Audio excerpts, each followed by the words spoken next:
Hello guys, నా పేరు హరీష్. ఈ వీడియోలో నేను కేఎస్ఎం మేనేజ్మెంట్ని ఎక్స్ప్లెయిన్ చేయాలనుకున్నాను ఐఏసీలో. సో బేసిక్గా మనం పాత సిస్టమ్ నుంచి కొత్త సిస్టమ్కి ఏదైనా డేటాను మూవ్ చేస్తున్నాం అనుకుందాం. ఓకే, మూవ్ చేసే టైంలో దాని ఐడి మారిపోతుంది. ఫర్ ఎగ్జాంపుల్, ఒక బిజినెస్ పార్ట్నర్, ఒక కాంట్రాక్ట్ అకౌంట్, ఒక ఇన్స్టాలేషన్, సోర్స్ సిస్టంలో ఒక నేమ్ ఉంటుంది. లోడ్ చేశాక ఇంటర్నల్ రేంజ్ ప్రకారం నెంబర్ జనరేట్ అవుతుంది. సో దాన్ని మనం గుర్తుంచుకోవడం చాలా ముఖ్యం. గుర్తుపెట్టుకోవడం అనేది మనం అది ఎలా జనరేట్ అవుతుంది అనేది మనకు తెలియదు. చాలా తక్కువ కంపెనీస్ మాత్రమే ఎక్స్టర్నల్ నెంబర్ రేంజ్ని ఫాలో అవుతాయి, ఎందుకంటే వాళ్ళకు కొంచెం కంట్రోల్ ఉంటుంది వాళ్ళ సోర్స్ సిస్టమ్ కూడా. సో వాళ్ళు ఏం నెంబర్స్ చేంజ్ చేయకుండా లోడ్ చేయాలనుకుంటారు. And their numbers are already good.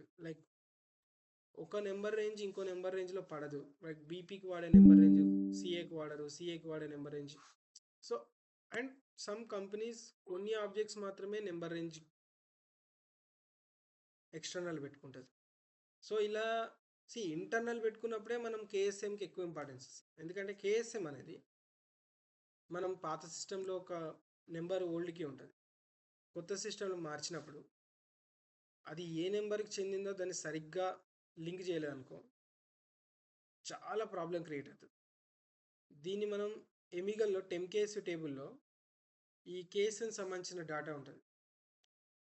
ఆ సిస్టమ్ కేఎస్ఎంలో కేఎస్ఎం అనే ఏదైనా ఫీల్డ్ని మనం సెలెక్ట్ చేసినప్పుడు ఈ 10K టేబుల్లోకి వెళ్ళి చెక్ చేసి కొత్త నెంబర్ కనిపెట్టి ఆ కొత్త నెంబర్ని వాడుకుంటుంది. సో మనకు కొత్త నెంబర్ తెలియకపోయినా పాత నెంబర్ సహాయంతోనే మనం కొత్త నెంబర్ని యూటిలైజ్ చేసుకునే కేపబిలిటీ కేఎస్ఎం ఇస్తుంది. సో ఈ 10K కేఎస్ఎం అనేది ఒక వారధిలాగా పనిచేస్తుంది legacy system వాల్యూకి, SAP system వాల్యూకి.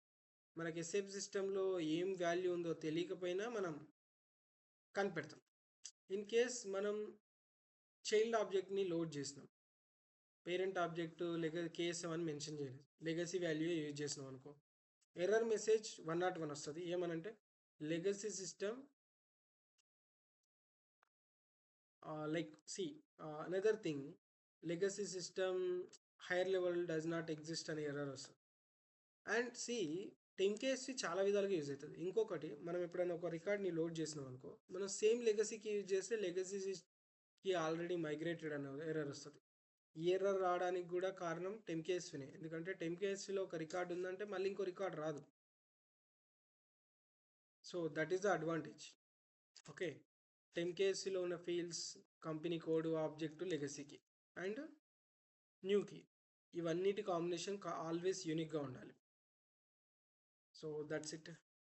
So మనం ఓల్డ్కి యూజ్ చేసి న్యూకీకి ఎలా లింక్ చేయాలనేది ఈ స్లైడ్లో ఎక్స్ప్లెయిన్ చేశాను నేను.